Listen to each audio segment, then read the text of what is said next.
What's up, guys? Mark Holmes here, and as always, I want to thank you all for watching, commenting, subscribing, and being part of the Joe Boo Sports Report. Without you guys, as well as you ladies, this literally does not work. I am working on that double secret project. The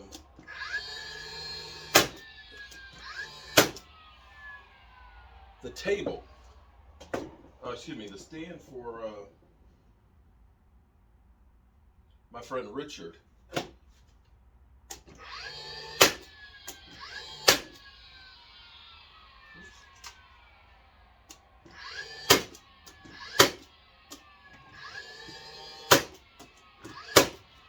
So what we're going to do, this is actually one of the feet for the table. And what we're going to do is the football, well, I'll give you a taste. Give you a taste of what we're going to do. So these are basically the legs of the table. And these are going to slide into it like this to give it support. So when you put the top on here, it's not going to be able to turn over. And what I'm going to do is I'm going to round these over, and what it should look like is, it should look like a football on a tee. Yeah, a football on a tee. So I need to put a couple more coats of paint on it, and then of course I've got to put, let me show you.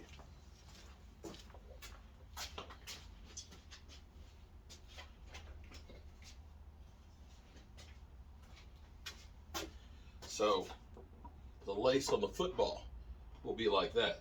The tee, of course, will be black. So I think that that's going to be a pretty cool look. In fact, by doing this, if I were trying to do this so that way people could put it together, this would make it easy to put together. This would make it a lot easier to actually ship it, not put together. In fact, well, here's the other pieces. Over here, this is the top with the bow front and the shells to go with it. So, it's coming along pretty good so far. And I like the way it's working. So, I got to put together one more of those. And then put another coat of paint on it. And hopefully tomorrow, I'll be able to assemble all this and be able to get it over to my friend's house. So, and I've got some company coming over. You'll remember our friend Michelle, who's in Australia, the one who brought me the Vegemite. Her parents are in town and they're coming by to have dinner. So I'm going to do this real quick, and then I'm going to get ready to start doing some cooking. So if you have not heard, Sean McVay and the Rams have been talking about Julio Jones. And to me, that may be one of those I'm worried about keeping my job type moves. And you're saying, say what? We're talking about the whiz kid, Sean McVay. Yeah, we are. But the thing with Sean McVay is they don't believe in number one draft picks. They literally have traded everybody. And so from the standpoint of, if it fails, you got to point to him and say, you've been going after all these older players and things like that and getting rid of Jared Goff. You moved up to get Jared Goff, and then you had to trade a couple of number ones to get rid of Jared Goff. And now if you bring in Julio Jones, this is because I want to make sure Matthew Stafford has every opportunity possible to succeed. Can't blame him for that one. I would actually agree with them 100%. But now, apparently there's a bidding war that may happen with Julio Jones, because they're not the only ones that are actually looking at him. And this may be another token of appreciation for Russell Wilson. Russell Wilson, you remember, wasn't real happy about the offseason, made a little bit of grumbling about, wanting to have a little bit more say in the organization and maybe wanting to move and so forth. Well, what better way to make him happy than get another great receiver, another great weapon?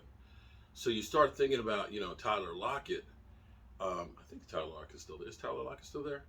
And DJ Metcalf. And then Julio Jones.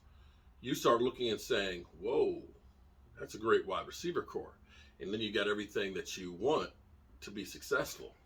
So we'll have to keep an eye out on that one and see if there's any other suitors. I guess if you're Atlanta right now, you're feeling pretty good about the prospect of getting compensation for Julio Jones. Now, how much would be compensation that would be fair enough for Julio Jones? Well, here's the problem for the Rams. The Rams, they ain't got no number ones. They done gotten rid of theirs for a while.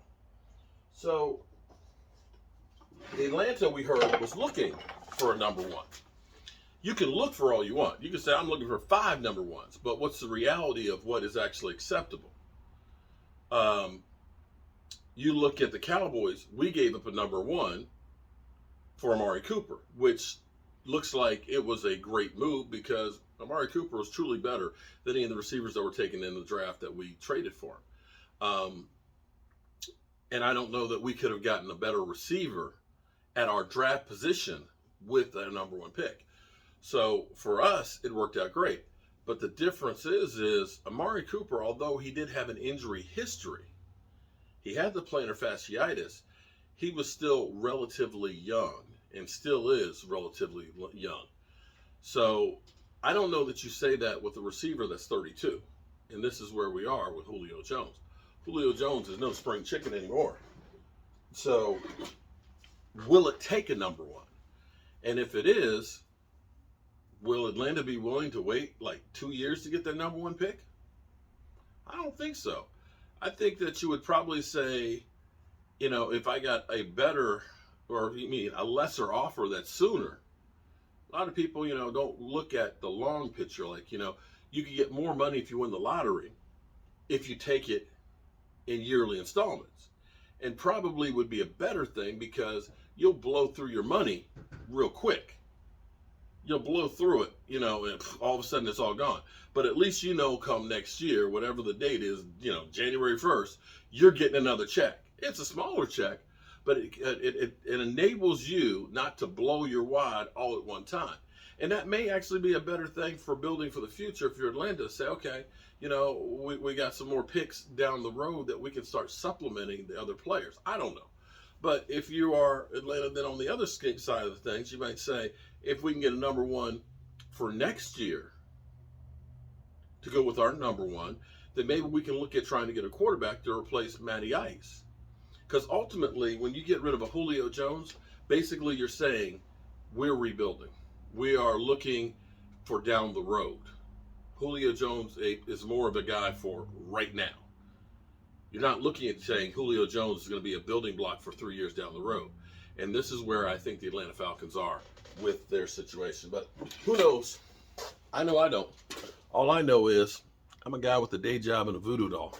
And I'm going to cut these curves and get these legs sanded up and painted. Mark Holmes. Peace.